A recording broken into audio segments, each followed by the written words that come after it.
नमस्कार. मी डॉक्टर अजित कदम, आयुर्वेदिक उपचारतज्ञ आहे.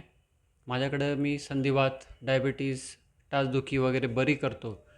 बरेच आजार जे कुठं बरे होत नाहीत असेही बरे करण्याचा प्रयत्न करतो. बऱ्याच वेळेला यश येतं, काही वेळेला अपयश येतं आणि बरेच जण आजकाल व्यावहारिक झालेत. सर्व पेशंट विचारतात, हे बरं होईल का आणि किती दिवसात होईल आणि किती खर्च येईल?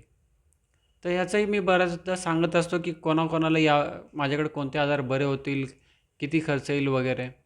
पण आज एक वेगळा विषय सांगणार आहे, तो म्हणजे की कोणी कोणी माझ्याकडं आले तरी फरकच पडणार नाही. म्हणजे तसे लोक येणार नाहीत आणि माझा सक्सेस रेशिओ वाढेल. अर्थात काय, तर ज्यांना व्यसन सोडायचंच नाही किंवा चहाचं व्यसन सोडायचंच नाही.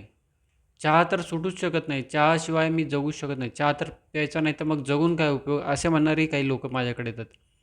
तर असं काही असेल तर माझ्याकडे येऊच नका. तुम्हाला फरक पडणार नाही, तुम्ही बरे होणार नाही.